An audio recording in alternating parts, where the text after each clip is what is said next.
July ang deadline. Sige, atong uyunan nga next bugwa na ang bayanihan nato niya. Ay mo ka pressure ha kay kani naman gini sa baylo sa tong bayanihan. Kunya ang bayanihan yun is tinabangay. Buti pa sa kung mo gipokus og 3,000, 2,000, 10,000 yung ihatag. Kay bayanihan man eh. So pila lang no? And wala gina sa pang personal nga panglantaw nga gusto ko hindi mo leader sa inanay nga nagkuha nga organization ka. So, I don't know, sa ako lang mong perspective, so kung sa ako president, di na ko makita ang akong kaugalingon ba na yung epektibo ani nga role. Dili ko pwede pasabot nga kamo inunda no bisan kinsa gawas sa ako alam ang inability ba. Sakit ko itong ni Pastor Carlo kaganihan. Pero mo gid ito gawon. Wala ko ito nga nanalaw sa mga buluhan ko namo sa mga ini lang, no? Gusto nakakommit na ako sa Bohol. Hindi ko muhawat sa Bohol, hindi ko mupuyot, hindi na ako padako ng aking anak. Isang pa ako, gawas lang. Hindi na ako masustain ako pamilya din na. So, bisan hindi na ako ng church, bisan pag hindi na ako yung pastor, hindi na ako musimba, hindi ko mupuyot ang isipahan. Pero, hindi ko sustain sa Ginoo, pero hindi ko na posibleng nakita yung sustain sa Ginoo din. Padali ko siya. Hindi ako dire. Ako mo dire, sustain sa Ginoo. Dire may mamuling ka sa mga pamilya. So muna, kung saan naman may gusto tayo mo step down. Magaganda ihapon ko sa voice na niyo God. And sa akong magabatan, usas na sa minalantaw kay kasi too early ako guys sa ako ba. Ang handal sa inyo, hangin nanin bitaw ka inanay ka nagkuha ka ng buluhaton. Dili pa kayo inanay efficient, inanay effective. Muna, kabugat mo na ako sa high. Ako sa mga perspective as personal. Pero kinsa may kaingon nimo? Magaganda hapon ko sa unsay kanang Competent. Mayo ka mo dumala. Ayaw sa iyong hawa.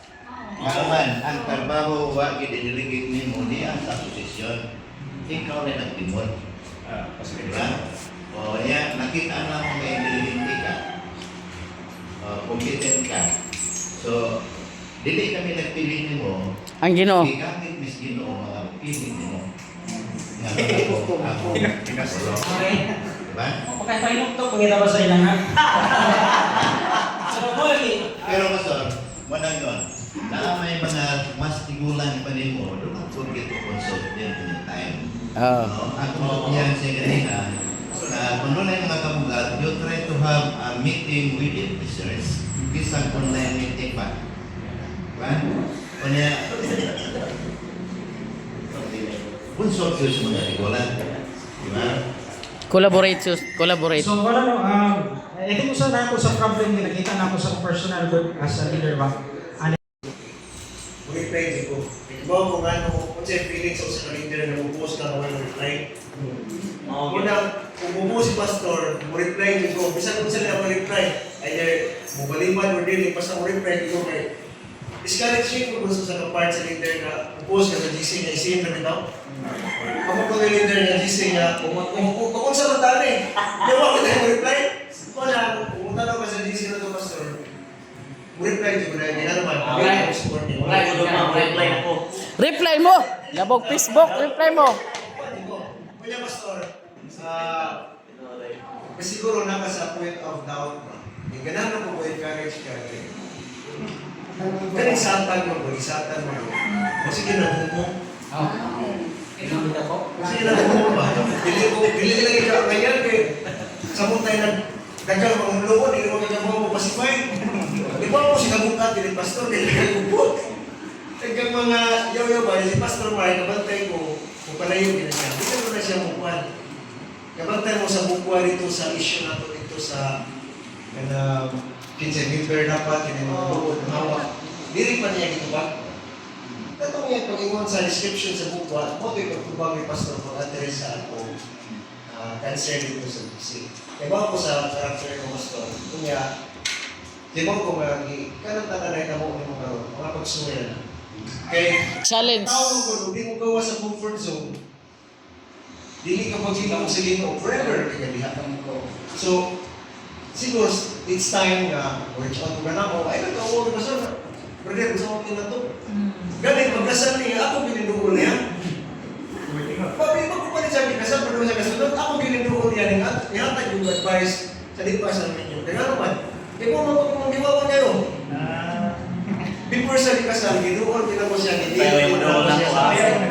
Gidin ko na siya, kitapag ka lang siya, pastor, bakit kumasal pa ang asawa mo ni Duwata? Usag ka, pagkampo, kung yan po ang itong nason, labi na sa mga palabanan naman. Kaya nung tas na pupod, hindi na natin magkakag kung reaction po yung negative sila ha. Pag itulo sa ito ha, pagkal pa yung pa po sa unang timo-timo, at itulo dos na sinunod hanggang sa tres kaya atong iyan po sila na sa pagkamanan ang pagkatut tao. Kalinaw, kausay sa atong panahon. So, mula na ito, ito. Takes back as much as possible. Let us one and then keep it yourself guide, no?